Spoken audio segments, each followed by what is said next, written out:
Welcome, welcome, welcome. We're here. This is the CCA Competitive Calisthenic Association podcast. And today we have another special guest. This man, since I first started, I started watching this man. He has changed a lot of the things that I thought were the way to do things in calisthenics. And he is secretly the motivation for a lot of people. We're going to discuss this. He is a living legend, Harlem zone. Thank you. By way of the Bronx, but no stranger to every other borough. Big bro, the technician himself, my boy Tech from the Harlem Thank you, Seels. brother. Thank you. Thank you.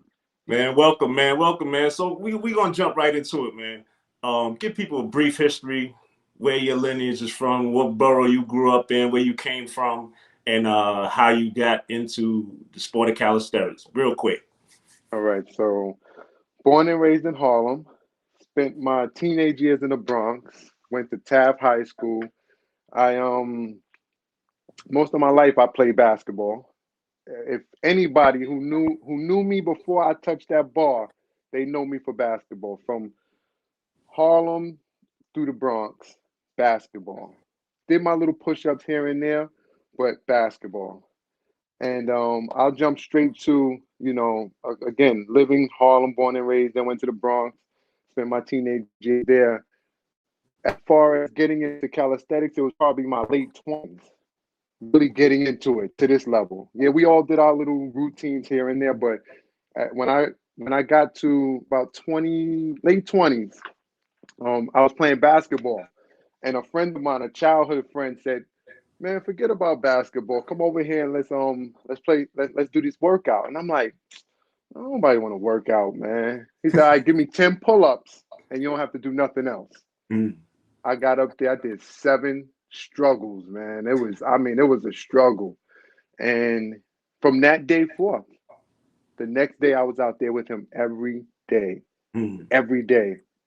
And that's how I got into it, like to the degree that I am now. Before it was just here and there. But when I say it was every day, Q, I mean for at least 3 years straight, I didn't miss one day. Wow. 3 straight years. And you was working like what, 5 days a week, 7 days a week? Every day.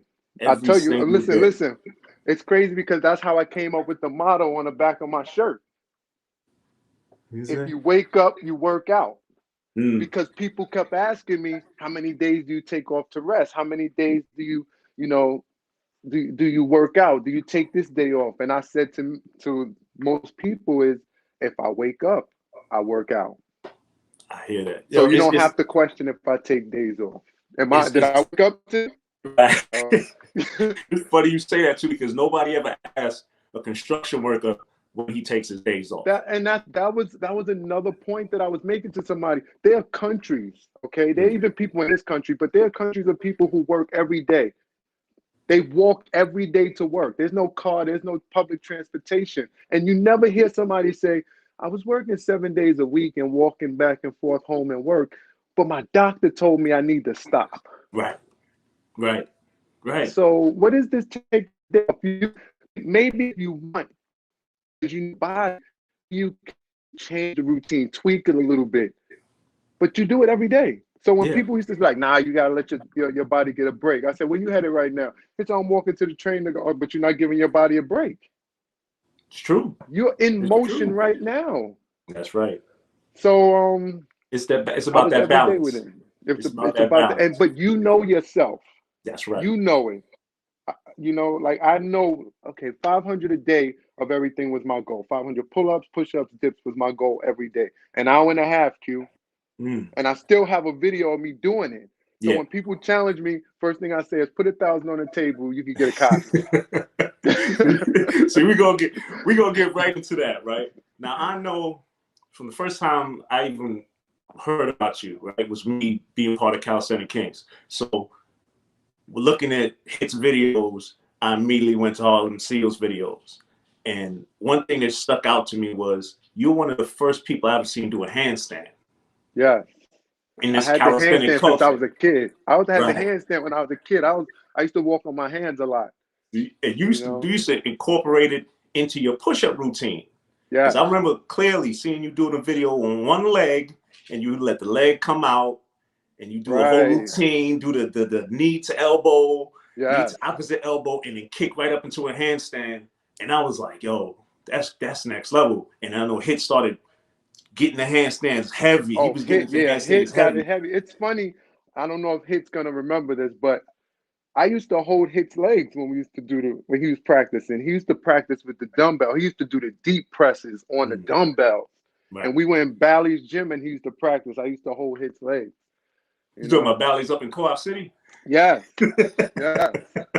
Just know them days, man. Yeah. So Hit went to another level with it after that. Hit was like, all right. He was dropping the tiger bands and everything else. But and then there was a point where it was a kid, real cool guy named Timmy Conditioning. You remember him? He used to do the Red Bull street performances parkour. and all of that. The kid was crazy on his handstand. Yeah. And he was actually one of the first people to comment on my video. And Hit saw a few other things, and I'm remembering that he saw this kid doing some stuff, and he was just like, all right, I'm taking it to another level. That was Hit's mentality. He's like, all right, you could do that, I'm going here. Oh, you did something else, I'm going here. So see, and that's the one thing I appreciated about that culture back then, was that we saw somebody do something, we would learn what they did and then try to step it up a notch. Yeah. Because we transitioned over to the very first competition, MBXA, Matrix, shout out to Matrix and Rebel and all of those guys for putting that together. That very first MBXA contest didn't look like any other competition I've seen ever. Like this present day competition looked nothing like that one. First of all, you had to stay on the bar and you had to do reps and your freestyle. Keyword freestyle. Meaning that your individual creativity instead of doing the same exact thing. So it was a matter of, okay, if this person did something, you have to step it up a notch. So talk to me about how that very first competition was, and how did you even hear about it? Let's see. How did I hear about that competition? I got a call from Matrix, and to this day, I still don't know how he had my number. I have no idea how he got my number, but he called. He's like, "Yo, you know who this is?" I'm like, "No." I'm ready to click the phone. I'm like, "Who is this? Like, what are you talking about?"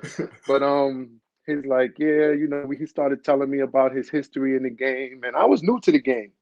Like I'll say I was new to the. I won't call it a street workout. Okay. Right. No, we ain't I doing was that. new to the calisthenic game. Yeah. That was going on in New York. I didn't know about the names. I didn't know who was who. But I come from basketball. Yeah. So people know me for basketball. If you remember me from basketball, write that comment.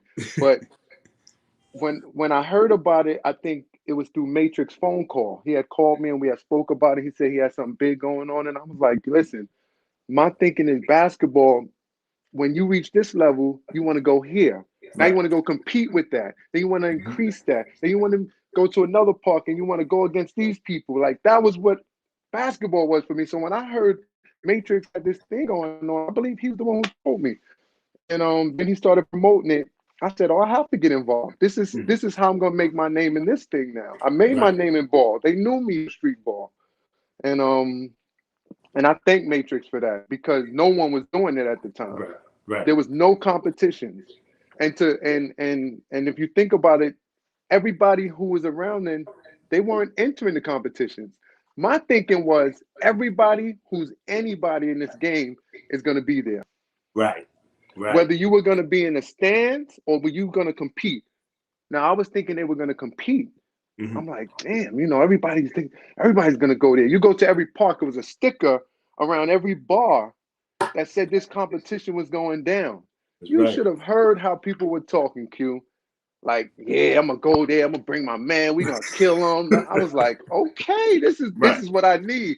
My chest going. I'm like, yeah. And I actually went to that park, and practice routines. See, And I said, that's let me figure out how I could do something that's going to make people realize that I'm working my muscles for a long period of time and being creative, make the transition smooth, but then say to them, saying to themselves like, damn, he was really up there for like 2 minutes. And right. it didn't even look like it hurt. Mm-hmm. He Mm-hmm. didn't even look like he was struggling. But And that that's and that was the first time I had heard about the competition, and that was the first competition I went to. So shout out MBXA, for sure. Matrix, the For whole sure. team. And Yeah, I'm man. not gonna Because try and even name that team, but I that know whole there's team. it was that was like when they had Powerhouse and Soul and No, this is before Powerhouse. oh right, that's when it was just that This was what was I'm thinking about like the Extraordinaire. second one on that because he This was built it, yeah, Extraordinaire. extraordinaire. This was Soul. Mums, Mums, right. yeah, No, Mums yeah, wasn't at the first one, I don't think. He nah, was probably part of the team, but he wasn't. I didn't okay, remember him being at the first competition. If he right, was, my mistake. But yeah, I don't remember him being there. It was Soul, it was Rebel, it was Stamina, that's right, that's Stamina right. 360. And Stamina had a boy who used to be with him. Because me and him went back and forth a few times over. And then I went to the park and me and him had spoke it out. And who else? You had Hollywood, that was his name, Oh yeah, yeah, Hollywood too, right? yeah, those Hollywood those Stuntman, yeah, he was a stunt man. problem too. But So you get everybody, that was the original. That was actually the athletes that entered. right, right, And when you think about it, it was technically MBXA versus Harlem Seels and Calisthenic Kings. right, There was right. no other. So everybody who was out there with the teams, they weren't in it. Yeah, they were just And standing by. in my brain, I'm like, I thought this was the Yeah, filter that you get right. to shake people through and be like, nah, you not cut. They came to You're not observe. cut They for this. came to observe. Yeah. That when they started when the rest of the team started participating wasn't until like years later. But you know what I noticed when they were participating? It became more of just watch the videos when you get a chance, Q. It was more about muscle ups. Right, right. Everybody You know what I mean? muscle up was that thing. That's all it was. Yeah. Now, there was no transition to other things. It was just like, boom, Right, right. boom, take your hat off, boom, Yeah. clap behind your back, Touch your leg, boom. touch your It foot. was like, yeah. And it Yeah. was But like, then you had to so move. there was And that's no, the thing nobody really was doing nothing else. and that's the thing I have to commend you for because like you said, even from the first video that his showed me, right? I was like watching it, and I was a person that loved explosive movements, right? Right. Loved the showman stuff, like getting off the bar and everything else. And I watched the first video, and I was like, okay, he's moving slow. And then when you would get off, I was like, wait a minute, he ain't breathing hard. He Yeah, that doesn't was look stressed important. at all. He just did that with the most, like the smoothest transitions. But then you would do a muscle up, right? Then do a leg lift, hold, transition, go to the opposite side of the bar, then do a flag on the side. I was like, wait a Yeah. minute. You Right. used the entire piece of apparatus that was around you to just use it to its fullest potential. By the time you were done, 2 minutes done passed. Right. And Q, you And know, I told you this before. I feel like I was one of the only athletes at that time that I myself could do what a team of people could do because that was my goal. When I saw other teams would say, team member A, get on the bar and do this. Team member B, get on the bar and do this. Team member C, do. I said, I want A through Z by myself. you're right. You're I right. wanted to be able to have it all in one. And that's what I worked on every day. You're absolutely right. It's funny you say that too, because when I Calisthenic, I'm like, all right, it's going to be known for the handstand, so I'm not going to focus on the handstands. Right. I'm going to be the explosive guy, something else. And you're right. You were everything. You had all of that. That was my goal, though. Yeah. That was literally my goal. And you know where I got that goal from? When I was younger, I was short for a long time, so I had to learn how to dribble. Okay. So you had to once play I all learned how to positions. dribble, I shot up. Mm. So now I'm a tall person that knows how to dribble. I can lay it up when I want to, whether it's contested or not. Right. But I felt like I had it all. Yeah, yeah. So I said I needed that when I went into the calisthenics. I want everything. I don't want somebody to come in and be like, yeah, but I could do a handstand. I got that. Right. I could do a handstand on the dip bar. I got that. It's You know what I true. mean? So I And wanted it all. you changed the mentality of the athletes at that time, Yeah. because it was like Powerhouse was like, okay, I got these handstands, I can do it on 2 fingers and Oh, everything else, oh, but Powerhouse I was a know. whole different. Like, see, people like that are not even acknowledged and recognized. But Powerhouse came, and to me, Powerhouse was another person that had muscle endurance. Mhm.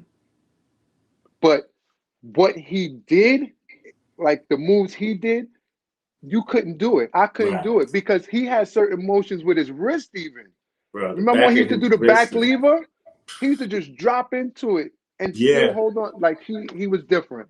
It's I'll say and he is different because he's still here with us. absolutely, absolutely. Fellas, He's fellas, actually one going to second. be. Tech, can you do me a favor and just slide over to your right?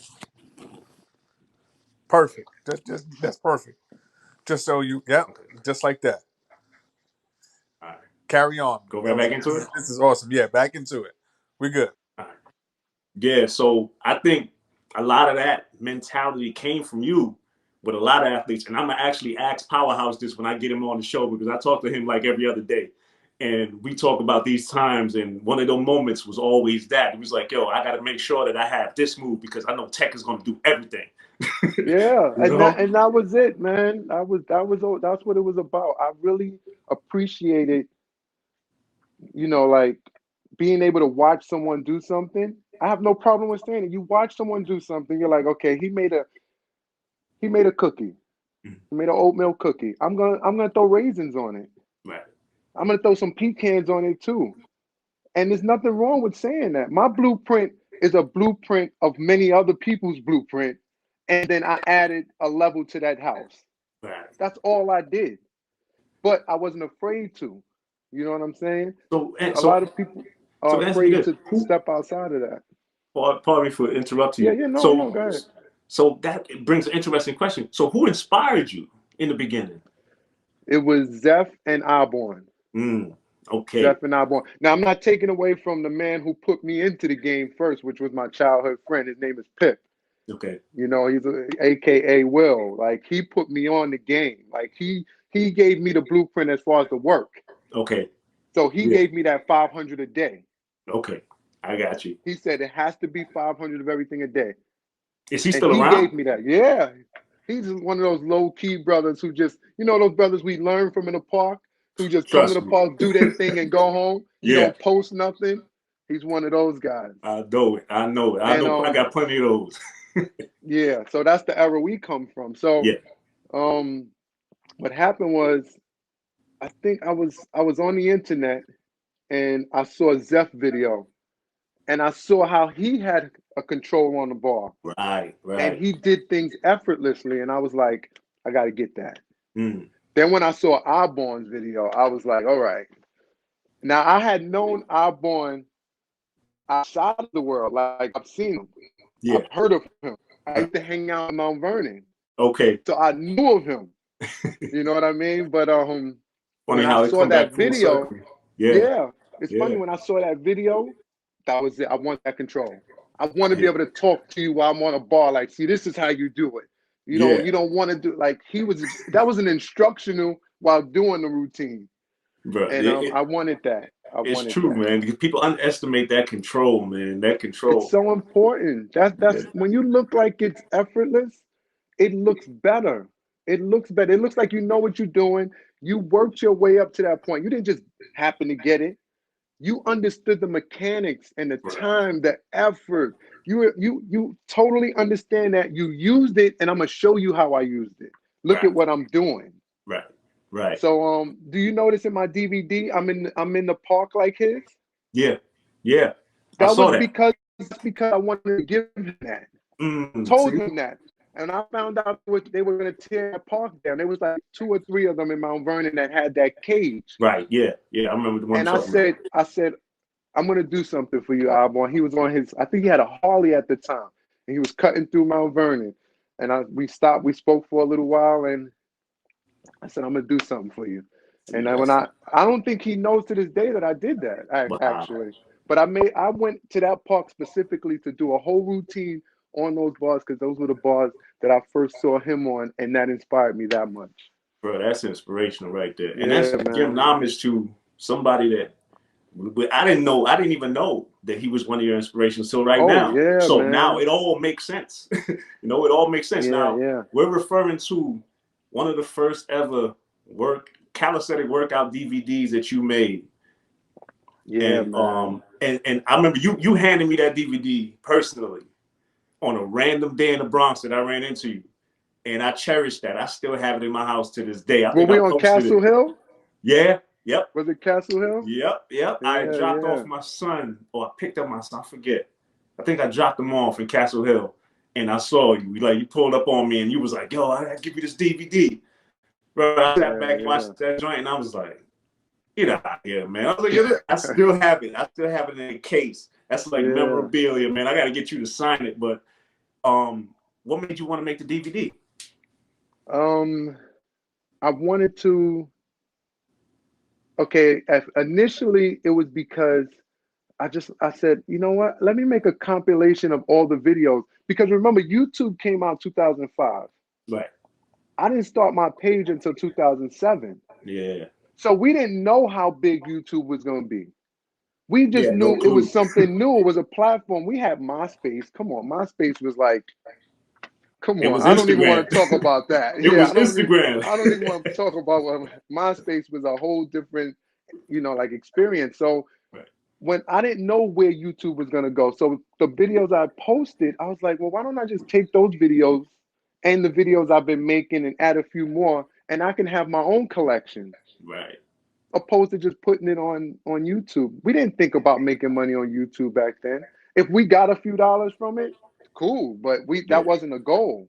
Right. So Now, I said to myself, why don't I do that? Why don't I do that? Why don't I that's just true. and then it turned into I'll use it as a way to raise money, start the nonprofit. So let's talk about that. You are owner of Harlem Seels Incorporated. No. So what I've learned from nonprofits is you don't own it. Oh. Just so you know, if you create a nonprofit organization, and this is some years ago when I was learning this, over 10 years ago, the state basically owns it. Mm. And you can walk away from it and someone else is just going to run it. You always be known as the founder, Okay. but that's the states, baby. That yeah. Wow. That's not So what were you using that platform to do? okay. So what happened was I was in a park one day. I'm gonna give you the story behind the name. And some young kid comes up to me and he's like, if I was in a park all day like you, I'd be just as strong as you. So I said to myself and to him, I'm like, I'm not just in the park all day. I work at the time. I think I was going to school, taking a class or something. I said, there are other things I'm doing in my life. I'm strengthening every aspect of my life. And I was like, you know what? My grandfather was in the Navy.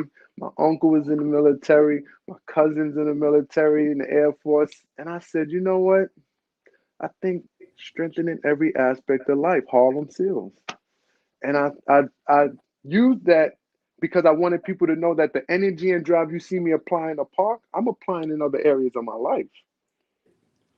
You know what I mean? You can't just talk. I'm big on this, Q. You cannot tell me that something can be done if you can't do it. Right. Like you can't be my life coach if your life doesn't reflect that. I'll And never forget you told me that. I'll never forget you it's told me that. huge because I learned it from my mother, and the basketball coach showed me that, meaning like he was pushing us to do something that he himself couldn't do. Mm-hmm. And I kind of lost respect for him. You know what I mean? It's like, I how are get you you. mad Yeah. at me? Anybody can stand over Yeah. you and IQ and say, give me 10 more push-ups. Show me if 10 more can be done after I just did the 50. Right. Show me it could be done. That's why when people like yourself, me, Red, Zeph, like Beast, and many other people work out with your team, it's Mm-hmm. different. It shows them it can be done. Yeah. Yeah. So that's where Harlem Seals that stem from, that mindset of like not just keeping it in fitness. Anybody Yeah. could put on a camera until the battery dies and just go. Hey, look at me! I'm working out. I'm about to do 100,000 push-ups. I'm about to. Okay, but how do you teach your people that are watching you to not just do this? Right.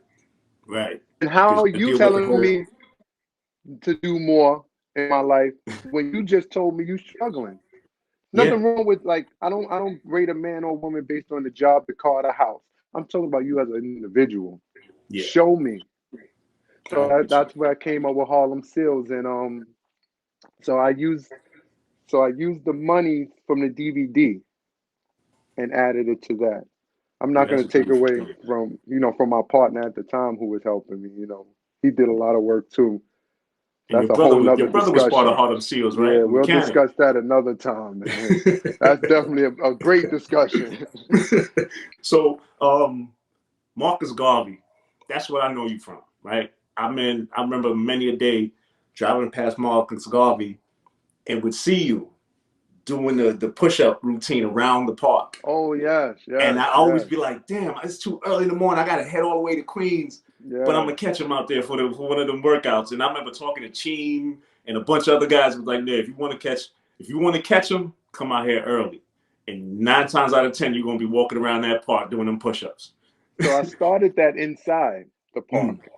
outside the gate of the basketball court and pull-up area. There's a gate that goes around that area. Right. I started there, and that was my friend who put me onto that pip. He the one who he used to say, for every step you take, you have to drop and do a push-up. So if you do 10 steps back to front, you have to do 10 push-ups. And you do Right. it around the whole outside of that gate. And what made me take it to the next level was a guy wanted to compete with me in push-ups, right? So he was like, "Oh, come on, I'll battle you." So I was like, "All right, let's go." So the I think the routine was we keep doing 50s until the first man falls. I told you that's how I like to compete. We Right. keep doing something until someone falls. We could do 10s until a person falls, but we Right. keep doing that one thing until the person falls, right? So I did 50, he did 50. I did 50, he did 50. I did 50, he did 49. But I said, let it go. Mm-hmm. We're going to make this right. No debate. Do another 50.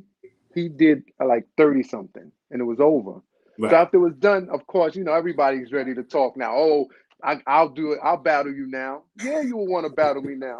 I'm cooked right now. Right. Right. So what I did was, I said, oh, I know what I can do.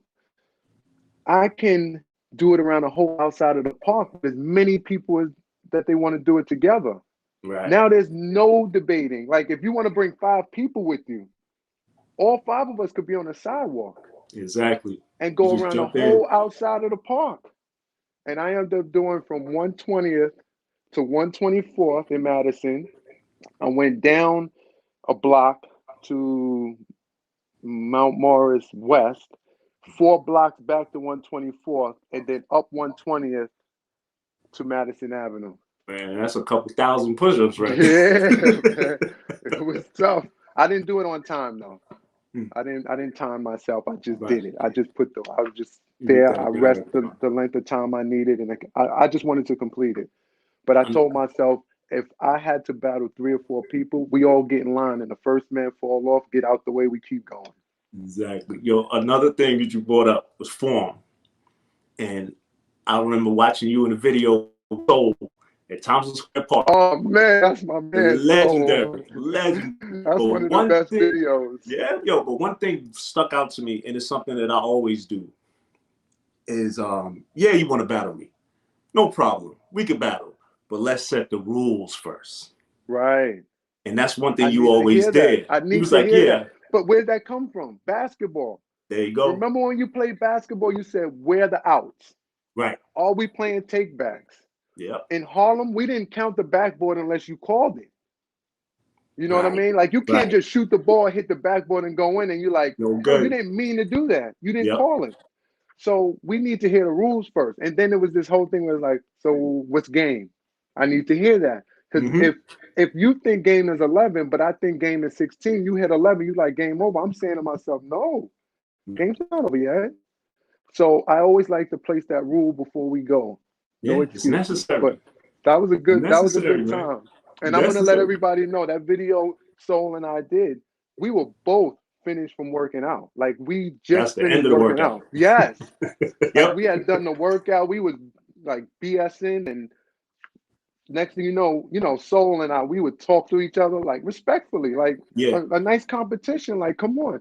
And if anybody's been around Soul, do not throw a competition to him if you're not ready.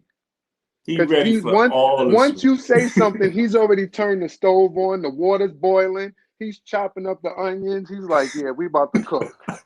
You know, and Yo, how Soul absolutely, is. Soul is like absolutely, that. man. And And that was we those, always had that energy. yeah. And see, like I said, that era changed because I've seen people, oh, we're gonna battle, and it's a free for all. I'm like, no, you need rules and regulations, man. And like you Yeah. said, that comes from basketball mentality. Even walking into the park and working out, you just don't jump on the bar. You ask, yo, who's last? If you see them Right. standing around, Like you know they Team would waiting for always that pull-up bar. Team Wait till, always says to me, it's park etiquette. there you go. There you go. If you don't Team know always park say that. etiquette, I if you seen don't, Team stop a person from being on a bar, like, yo, I'm finishing my sets, like chill. Like what it, Team is big on that. I Team don't know. KO, they Yeah, big on that. I don't know who coined the phrase jerk and wreck. I don't know either. But But you from know what what I I'm talking remember, about? yeah. But I'll Yeah. say this: from what I remember, the first time I heard someone say that, it was someone who had came home, Q. Okay. And they didn't Okay. say jerk and wreck as much. They said breaking my wreck. Because it Mm. was their recreational time and you're not gonna get in the middle of Okay. that right now. Yeah. Yeah. You can So actually do that. That's and funny. I'm not saying that that's like someone else could have said in a different environment. I'm just saying I remember the first person I heard say that he had just come home and he had said that to someone. Oh man. All right. So let's go into YouTube videos real quick, right? Because everybody had a style of making videos, right? And I always said that your videos look like movie trailers. That's what I was trying to push for. See? I was And trying to push for that. especially around the time when the bar commission was involved. Yes. When y'all formed the bar, first of all, explain to everybody what is the bar commission? Oh Why was man, it it was. formed? You know what we were trying to do, and please correct me in the comment section if I'm getting this wrong because it's been some years. This was back in like 2008, 9, Yeah. maybe Yeah. somewhere around there. I'll even say 8, 9, 10, somewhere around there. And I remember it was basically like we were trying to find the top athletes and the top groups and the different sectors of the bar families and Mm-hmm. just bring them together as one. Right. You know what I mean? We don't have to split, fight for the pie. We could split the pie evenly. And that's what I felt we were doing.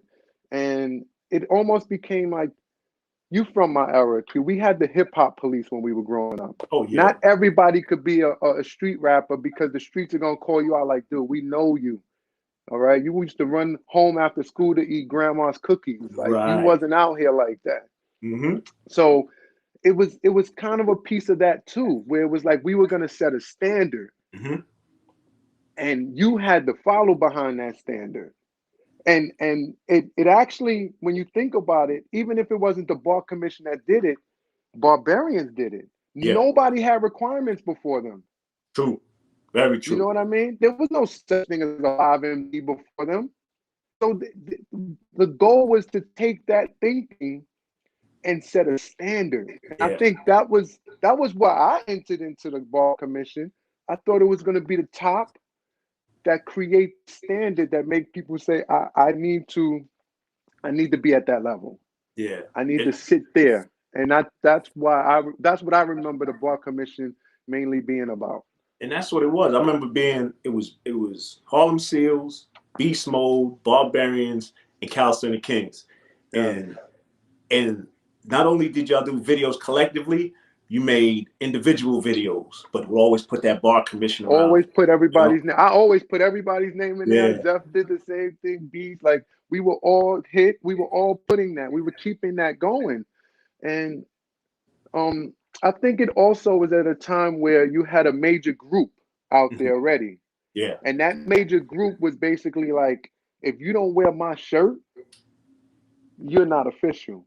Right. But I was on the understanding, the way I feel about the bar commission was we could all wear our own shirts and still be collectively working together. Exactly. So Exactly. you don't need to wear a Harlem Steel shirt, Q. I could wear a Brotherhood. You could wear a Harlem Steel shirt, and we could work together. Yeah. And Yeah. that was what the bar commission was for me. Yeah. That's what it was for me. It was definitely y'all setting a new standard and showing that, you know, forget what y'all thought. This is what's happening. And I love those videos because y'all always incorporate the music. Like you had scenes from 300. Dark Like we throw Knight. that into the video. It was like y'all was literally making movie trailers. Yeah, Dark Knight. Oh man. Oh, I used what was the other movie with the Brother. Airbender? The Airbender. Oh right, the Avatar. Yeah, Avatar Yeah, I Airbender. used That's that. Airbender. Yep, Yeah. I used But that. that was iconic moments, man, that I would never forget. Talk to me about the contest in Long Island. Shout out to Big Un for throwing Shout out that to Big contest Un. together. Shout out to everybody. Actually, you know what? Let me make sure. I thought I had the DVD here. I would have shout out everybody on that DVD, brother. But I had that DVD somewhere, and With the one that Unmade? yeah, you have it. Yeah, I have it in the case too. Yeah, I have it, and it has the names of everybody who Yes, competed. yes, yeah. All of those brothers out there, they showed so much love, man. I mean, to the point where they invited me back out there on an off time from it, and that was Right. real to me. Like, it wasn't just we had a competition. Nice to meet you. Hey, take care. Like, Black Ninja. Oh yeah, of Black course. Ninja invited me back out there. I went to a gym with him and his partners out on Long Island. That's what It we was used a to great hold the competition. contest. Yeah, Yeah. that No. This contest. this, this wasn't. I don't think this was the same place he held the contest. It was Oh a really? separate place that he Oh, was working out in. the smaller gym. I know what Yeah, you're it was talking like in a about. park. Yeah, yeah, with the funny dip bar. Yeah. So yeah, I went out there and there was it was a great time too, you know, and it wasn't many people that entered. I think it was maybe 6 or 7 people from Long Island. There was a brother named Right. Devon, real cool brother. I remember I him. met Yeah, Black Ninja. There was a couple of people. If I'm not naming you, if I had the DVD, I'd say all your names right now. yeah. That was one of the That comp biggest. That was one of the biggest I ones as far as enjoyed that bringing people out. competition. Yeah. Yeah, I enjoyed I- that competition. They had judges that sat right. at a table and they gave their numbers. So shout Yeah. out to those judges. Yeah. You It know, was we didn't even know Beast. the judges. No, this wasn't Beast. Beast didn't do it until maybe the Oh, the second or other third year, one. the second one. Right. Right. Right. Yeah. Yeah. Because I mean, you know what? I gotta give big props to. The first time I met him with Hit. And we went out to Long Island, and we thought that he was like a fan of ours or whatever. He was like, "Yo, I'm gonna show you the park." So he took us to the park, and I'm thinking he's just gonna do like a photo shoot, whatever. He said, "Okay, let's do this workout." And I was like, "Oh, for real?" He's like, "Yeah, we're gonna do this workout first." Now I immediately gave him respect because most people at the time would just be like, "Yo, we fans of yours. We just want to get a picture Right. with you, No. whatever." Under's a He was, workout dude. yeah, Under's he a was like, workout "Nah." dude. Yeah, he was. He made it clear that he was about that life, and he Yeah, I put us think through a Un workout. actually put a DVD together of his workouts. Un Mm. has a DVD. Yes, yeah, he did. Yeah, I think he had it was him with his dog on a chain on the Yep, cover. yeah, because Un is good people. he was breeding the bull masters. Right. Yeah. That That's was a a good great dude. competition too. What I liked about that competition was the judges. They had a table set up. We didn't know the judges, Mm. so it was like so neutral. Right. You know what I mean? It's not like he could, and no one could say that's Tech's friend. Yeah, no You know, favoritism, there none was of that. none of that, man. It was It's good. just That that was you a had nice to, competition. I yeah, enjoyed you that. had to That was get the it first done. time I did the whole bar. Right, I started with the because it flag was on 3 one end. levels. Right. But yeah, I did that. That was a great competition. So throughout the calisthenic journey, of course, the highs, lows, ups and downs, and then you disappear from the scene for a minute. And I know you had some injuries with your That's back. You not why I had back surgery. disappeared though. Oh, I know. But like in the process, I always equate you being injured to when you disappeared because I know when most people didn't see you, you were still out there. That's you know what? That's important for people to know that. Like, so I'll go into that answer now. Yeah. So people don't realize that the camera doesn't make me. It shouldn't make you.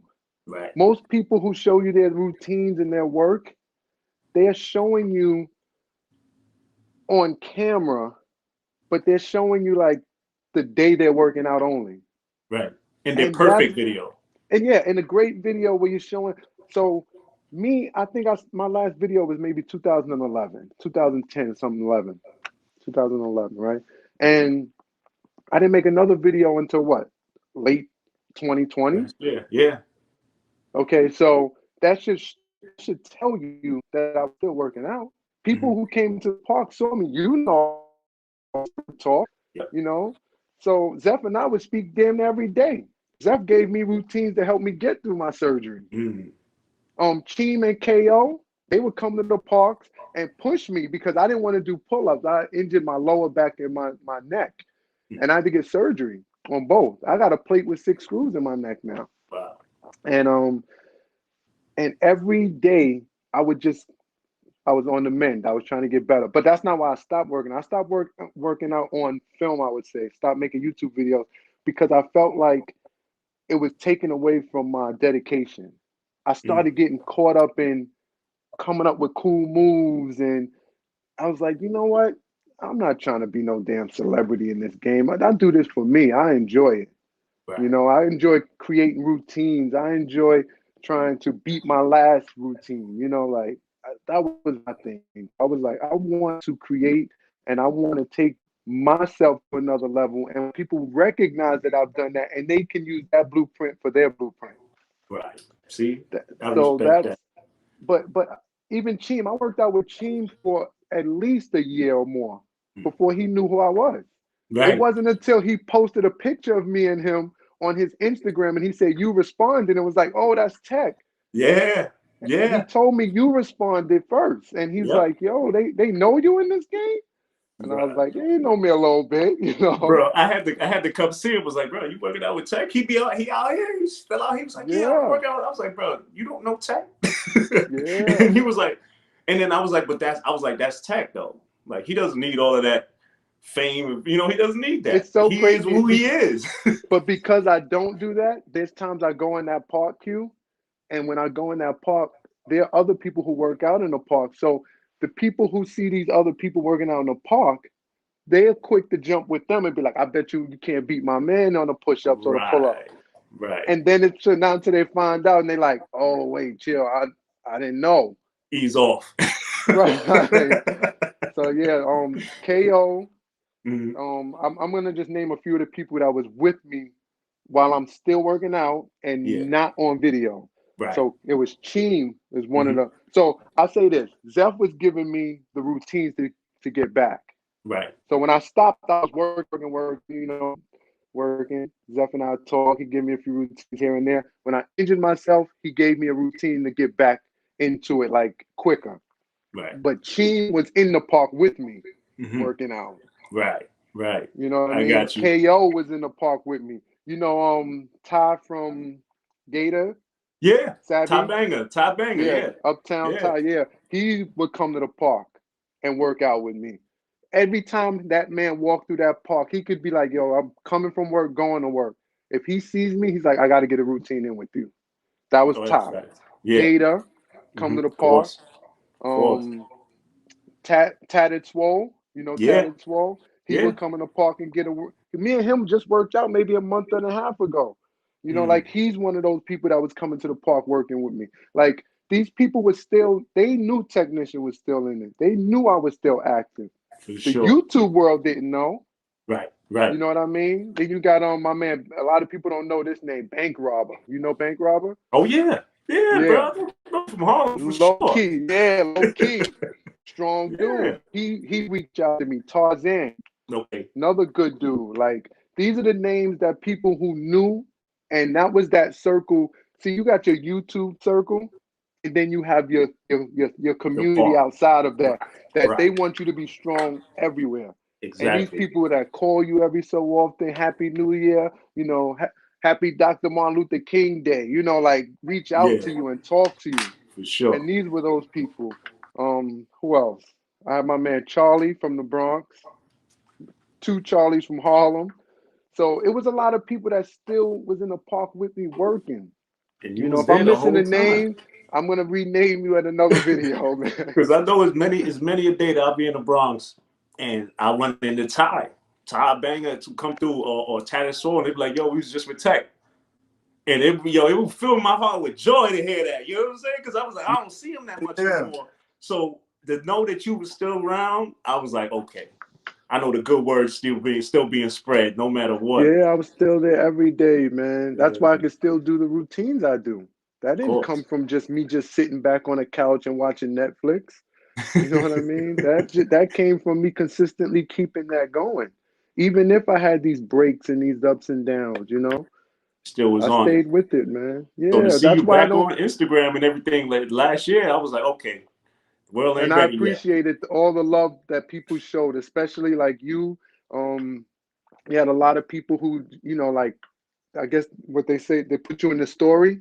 Yeah, in the You stories, know what I mean? There was a lot of people that did that, and I appreciate that because that shows love, man. A lot of people were doing that for me, a lot.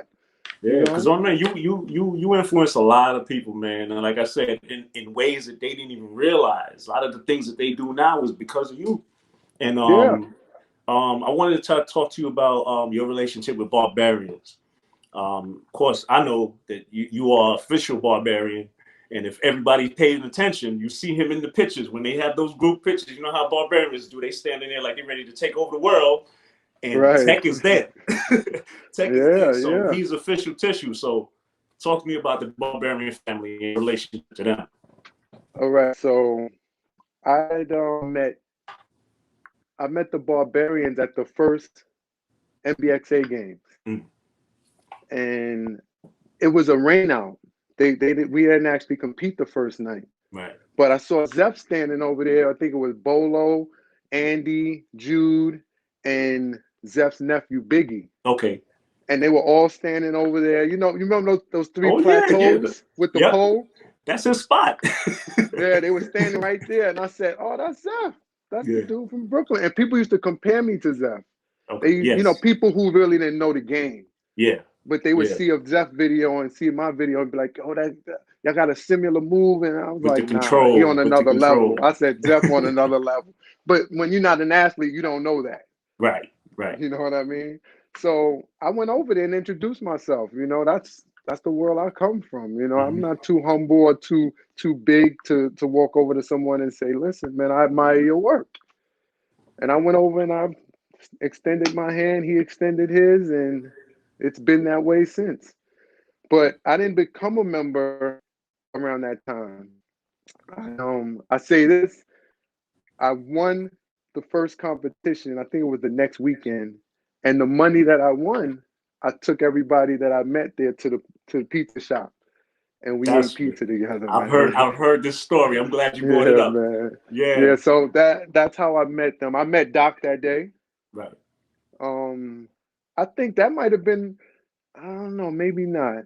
Somewhere around there, I gave Doc that name, Documenter of Calisthenics. Wow. And I wonder if he remembers that. We got to hit the brakes for a second. I think that may have been either that competition or the next one I had told him. I said, you know what? His name is Doc. I knew him as Doc. But I said, oh, DOC, you should say Documenter of Calisthenics. And then he took that from there. Wow. Doc, if I'm lying, let me know, man. I may have dreamed it. You never know, you know. we gonna get him on here. I'm gonna ask him that same question. But that's cool, man. Because you know what's something I always regretted not being at the very first one, because I was working every Saturday at a job in Queens, so I had to literally put in for that time off to be able to work those Saturdays. Your interview, I saw. I think it was on a podcast, a Wingate podcast. Yeah. And you had explained that, and you said, I literally put in months before for the next time, or a year before. Yeah, that's what I would have to do in some cases to make sure if I knew what the event was that day, I'd make sure I put it in advance to my job, because I was the only one working on the Saturdays, and I'm a manager, so I couldn't leave. And it was killing me. So I missed out on a bunch of pull-up hard jams, and I missed out on that very first NBXA contest. And I was telling him, he was like, you should compete. And I was like, nah, I don't think I have enough to give to the game, but I want to be there to witness it. And I looked at it now, like after it happened and everything else, I'm sitting there like, man, I should have just called in sick, because that was history. You know, that was but we didn't know that. We didn't know that. We just did it. We just did it. You Yeah. know, but let me go back to your question about the Barbarians, me and becoming a member of the Barbarian family. So I met Doc there. I think I met B Rock there too, Okay. which is so funny because I appreciated these new brothers in my life so much, Q, that they're on my DVD. Yeah. Yep. Beast is on my DVD. Yep. B Rock is on my DVD. Yeah. Doc is on my DVD. Like, I just enjoyed the camaraderie at the time, man. I just enjoyed it. So anyway, we ended up leaving the park that night after, you know, everyone saying they buys, and it was a good night. We enjoyed. We stayed there till the lights went out, man. And we ended up walking to the train station. On the way there, Zeph reminded me this. We did like 20 push-ups every corner. I think we did pull-ups on the light On posts, the the light, walk right. signs as well, but no one can confirm that. I remember that. Yeah. So then we went to a pizza shop. We all sat down and ate, and I used the money that I won from the competition, paid for everybody's food. It was a good night, man. And I realized something as the time went on, and I would go and see Zeph and the Barbarians down in TSP. Yeah. I realized that they were more than just a workout team. I realized that. I'm like, you know, these dudes have history together. They go outside of this. They go to the movies together, dinner together. They travel together. Yeah. It was just so much more. Mm-hmm. And at the time, I was trying to move Harlem Seels from the fitness world because it was going to become its own nonprofit organization. Right. And that's what I meant to say earlier. When you have a nonprofit organization, you're not a CEO, you're not the owner. It's considered an executive director. That's the official title. Okay. And I was trying to move it more to that, where it would be its separate entity away from the Fitness. possibility of negativity. Okay. Got you. Because remember, you wrote a comment on one of them that was cold-blooded. Yeah. Yeah. So when Yeah. I started making those types of videos, I said, I don't need that negative attached to. I got you. Right. To the nonprofit. Absolutely. Right. Absolutely. So I was pushing that to the side so it could be its own separate entity. And I said, okay, now where am I going to land? Mm-hmm. Do I restart a whole new name? Or do I look for a family? Not a And they were team, right not a there. group. Yeah. I need a family. And they were right there. But it wasn't like, sure, come in. Oh no, you talking about the Barbarians. Come on now. It wasn't like that, man. And as much as I would have loved for it to be that way, I'm glad it wasn't. Right. Because I knew that I was with a family that had standards. Mm. Okay. And that's why you notice like certain groups of us, families of us, we always stay about this big. Yeah. Because if you allow anybody into your circle, then what happens? It just chaos happens, man. Absolutely. Absolutely. So I had to do the requirements. Yep. I had to There's do no the way around requirements. it. There's no way around I'm it. telling everybody on this page right now, this may be the first time I say this publicly. I did not make it the first couple of times. It didn't happen. Yeah, I tried everything, Q. I even sent Zeph videos of me trying it. And he was like, you got to do it in front of him. And he was like, no, he was like, because I was practicing to show him how am I doing before I do it. Yeah. And he said, no, that's not. He said, I didn't even watch past like a minute or two, man, because it wasn't good. Now, you try that today. You're a hater. Why is he? Let me see you do it. Oh, come on. Like, I appreciate it that he held me to that standard because it makes you stronger. Makes you not better. Just in calisthenics. I'm going to make sure I read this speech properly so when I get on that stage, I don't sound like an idiot. And if I read it to somebody like him, I knew that he'd be like, no. Yeah. See, you're using the word wrong. You said it this way. You're using it out of context. Like, all of this is important. If I project it onto the screen, he's like, you're using the wrong there. You're using the THEIR. It's supposed to be THERE. Like, I need that. Yeah. But that's somebody looking out for you, not criticizing you. But that's what I'm trying saying. to make you better. See, that's what people don't understand. That's important. Yeah. And a lot of times, these people are so used to just clapping for them just because you're there. you know, and Yeah. even They that want whole a give them some energy participation medal. crap. I'm saying it. Give them some energy. Yo, you really think you could bring somebody to the park right now who's never worked out and to compete, do a push-up routine, and just because you clap for them, it's going to make them stronger? Never No. ever. Never So ever. that's what the Barbarians did for me. It was like they showed me that they have the same mindset as tech. Yeah. And I want to be a part of that accountability. You know, like, you're doing it wrong. Oh, look at you. Look at what you're doing. Come on, man. Nah, I'm not counting that. Zeph's favorite word used to be like, nah, that's voided. He used to be like, that's voided. Like, that didn't even happen. Like, all right, but tell my muscles that. So I kept doing the videos, and finally he was like, all right, it's looking better. And then I just stayed in the park. I would film myself and critique myself. I still have the footage too. Mhm. I would critique myself. And then one day I went out to the park and I was like, all right, Zeph, I'm ready. And I did it. See, yeah. But I didn't become a member. It took a little more. I guess, he has the on post as far as your character, Okay. who you are as a person. Mm-hmm. You remember the movie, what was the movie with Jet Li, where he's learning to be, like, he's the head of his own group and he goes and kills the old master. I forget the name of it, but he's the head of a group of his own team. He has his own dojo. Uh-huh. And what happens is one of his students, he wants to fight the master. Right. Of another dojo. And he says, the old man's like, there's no reason. You got yours, I got mine. Go over there. And he just needs to fight this man to prove something to himself, right? The young kid comes and says, the old master beat me up. So he goes and he fights the old master and he beats the old master, kills him. Mm-hmm. Then they come back and tell him, do you know that your student raped his daughter? He did something to the daughter. And that's why that old man beat him up. Right. The character.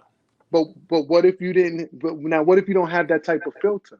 Exactly. Where you make sure the person that you're hanging around doesn't block you from that.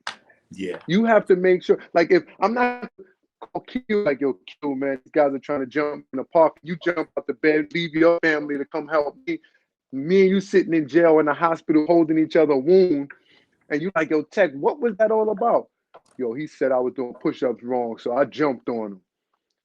So very true. That is another aspect of it that I appreciated. Like, this was a family. Like, they cared about each other.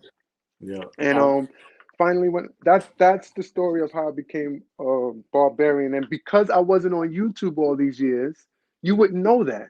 Yeah. Yeah. Had I been on YouTube and didn't take that break, you would have seen me with the shirt on. Yeah. Yeah. You would have seen me. Now, that doesn't mean I'm not Harlem Seels, but Harlem Seels is a separate entity. Yeah. So that's how I became a Barbarian. See, that's cool that you mentioned that, man. Especially that family aspect and the levels, because when I started Brotherhood, I followed what Barbarians did, Beast Mode did, and put all together shit up and came up with something similar. And that's the thing. You see how you say that? A lot of people can't do that, Q. Like, I was talking to this guy in the park, and he's like, yeah, the requirements, and this dude was doing a 5MDs, and I'm like, do you know where that comes from? Me and Zeph did a live the other day because Zeph was on the side of, these people could do it. I don't care if they do my routine, and they don't have to shout me out. And what else did he say? He said, them doing it is a shout out. And I said, I respect that. But then when I see people do, I'll use a perfect example. They did a no hand pull-up challenge. Okay? Basically, it's this kid who pulls up, lets go of the bar, and then there's a screenshot of that, Q. Okay. There's a screenshot of him letting go of the bar, and his hands are down. Mm-hmm. Right? Yeah. Think about this. We've been doing that since the beginning. And no one wants to call it a no-hand pull-up for us, right? No. Somebody else outside of our community does it. You hashtagging them. Oh, tell him I did his routine. Tell him I did his challenge. But you do the 5MD way more than you do a no-hand pull-up challenge. Exactly. And this kid who did it, he can't even work out the way we work out. No. But you let him take something that we've been doing. I won't even say we. That was being done before I entered the game. Right. That's the People bigger been part. doing that. I seen you in a recent video. You pull up, clap through your legs. So at the point you clap through your legs, I could just use that as a thumbnail and call it a no hand pull up. Right. Why aren't you saying that? Yo, tell Q I tried his. Why? But you giving somebody credit who's not even part of our community? Yeah. It's a different era, man. It's crazy, man. There's I always say that there's week old legends. Guys have just been around, they've seen what we do, they have a following, they put up a video of something that's been done since 2000, and they get 1 million views for it, and they're legendary. But we're sitting back It's crazy. And I look at it and I laugh at it, right? Because, you know, the fans, everybody's liking and swiping and everything else, but you're not truly fans unless you actually know where that came from, or that it's old. The fact that it's old. Like, if I go to a contest and judge a contest, and I tell people, I tell them all the time, I pull the athletes to the side, so let me explain something to you. I've been watching this for many years. Many years. I judged a lot of different contests. I'm looking for somebody to show me something new. And I haven't in many years. And you are comfortable doing the same old thing. Something has to change. Right. You know, but you know what's going to happen? You know what's going to change? What's going to change is those people usually fall off, Q. Yeah. Q, think about that. Let's go back to all the calisthenic videos post. Let's go back. Actually, let's go prior to 2017 and 15. Okay. All of those people who were between 2008 and 2015, they actually dwindled down because you cannot keep doing it because you did it for the wrong reasons. You weren't doing it for you. Mm-hmm. And what happens is, I told a kid who works out in the park, I said, right now, you don't have the responsibility right now. And it's okay. You know, enjoy. But what's going to happen over time as more responsibility falls in your life, we'll see if you last. Yeah. Because everybody changes. We'll see if you last. And with time, everybody changes. If they're not willing to change or adapt, it's going to weed you out. It has no choice. That's the way of the world. This older woman, one time I did a triathlon. This older woman said to me, exactly. She said, "How old are you?" And I told her my age. She said, well, you have your age written on your calf muscle. She said, look at my age. I think it was like 70-something, 80, or maybe 80-something. And she said, young man, you would never beat me at this. And I'm like, what? This old lady talking about? And she said, tell me your day. What's your week look like? I give her the rundown. This, that. She said, I retired 7 years ago or something. She said, I retired about 7 years ago. This is all I do. Mm. And she's right. You're not going to box with somebody who trains every day and you train once a month. You're walking into a loss. It's Nate Robinson. But you understand what I'm saying? It's not going to happen. And just because you have your little group that's cheering for you, that doesn't help you win. What helps you win is somebody saying, listen, man, you can't do the 55 correct right now. Work on the 50s, then throw 52 in there every now and then. Then you're going to do 53. Then test yourself on a fresh week and see if you catch the 55 then. But right now, what's wrong with that? I don't see that as a negative. Right. But they can't. They don't take it as that. It's like clap for them no matter what. Write a positive comment because then everybody's gonna watch my positive comment. They come to my page and then like, come on, man. Like I tell people all the time, Q, I didn't miss a meal not putting up a video. I didn't lose a friend. Nothing changed in my life. So if you have a problem with me saying how I feel, then make a sandwich and eat it, dude. Like, you know what I'm saying? It's all baloney to me. Bro, we here at CCA Calisthenics, man, Calisthenics, Competitive Calisthenics Association, we appreciate you for being that same person every time, man, and we honor you, man, for all the work that you put in. Because as much as they haven't seen it, I personally have been paying attention this whole time, and you're somebody I speak of highly from the very first day you were even mentioned, because you've been inspiring me from the very start. I appreciate that, Q. In conclusion, right? First of all, I want to give a quick shout out to the fact that you did compete in the triathlon. and you literally did it because you wanted to see what it felt like. Yes, I didn't want to be. I wanted to know if I was one of them dudes who's just in the park working out all day, or are you an athlete? Right. So Right. I end up doing something called the Ragnar Relay Race. You have to run from, oh, forget the name of this town, Woodstock, New York, Okay. all the way to the Bronx, Whew. 108 something miles. So you relay it with your partners. Okay. A few partners. You get in the car, you drive towards the checkpoint. I'm running to that checkpoint, Yeah. 7 to 10 miles. I get in the car, you jump out, I drive and meet you at the checkpoint. You keep doing that all the way to the Bronx from Woodstock, New York. I said, okay, I'm an athlete. I did the triathlon. They put that medallion around my neck. I'm an athlete. Mm. You know what I mean? And I needed that for myself because I was hitting ceilings. And then in order to get to another one, I had to reach for a higher ceiling. Then I hit that ceiling. I was like, okay, now you're working. Right. See, yeah, that's one of the biggest things that I respected you for. When you told me that you did that, so I was like, yeah, it takes a different mentality to do that. Because you was here, Absolutely. you were here in calisthenics, you were on the top of your game, and you was like, nah, this ain't enough. There's a higher ceiling. It's My not, body I need hasn't been more. pushed to its Yes. limit yet.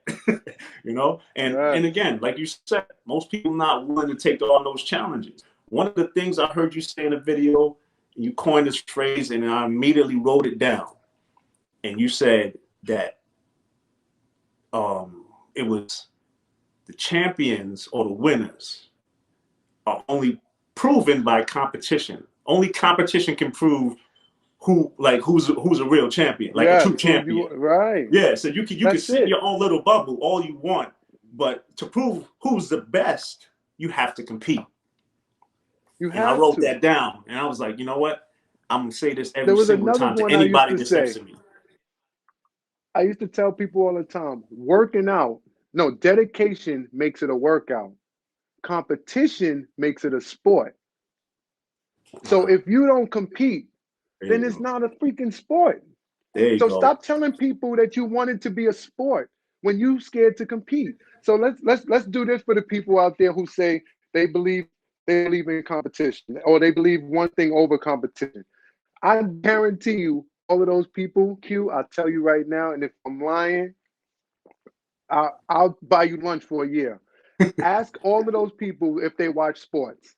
Right. How do you watch sports?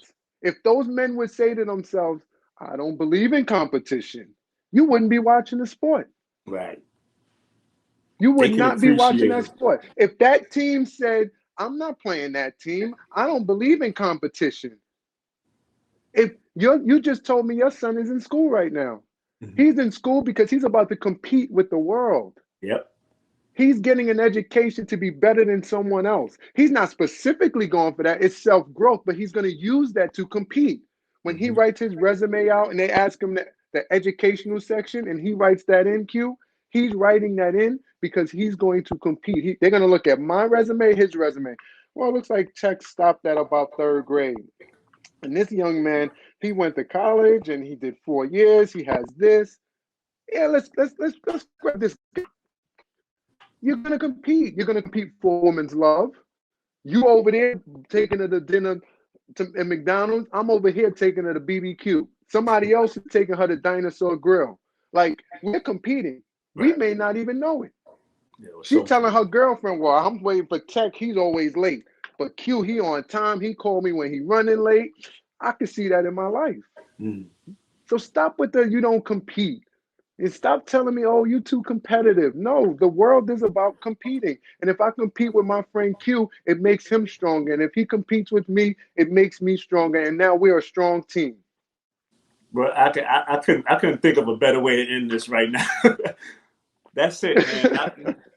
That's it. I got to throw the towel on It's that out of one, bro. control, man. Bro, that's exactly what I wanted to hear, man, and needed to hear. I hope everybody tuning in is paying attention to the wise words from my man Tech. Tech, before you leave, can you leave the people with a routine that they can do? Either your favorite go-to All right. routine or just something that you bless the people with. All right, I'm gonna give them. I'm not gonna so much give them a specific routine.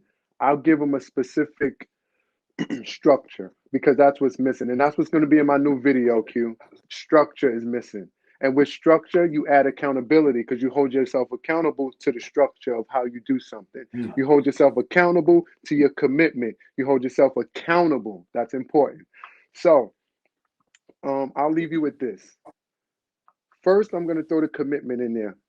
Before you go to the gym, before you go to any fitness area, the park, wherever you work out, commit to a number.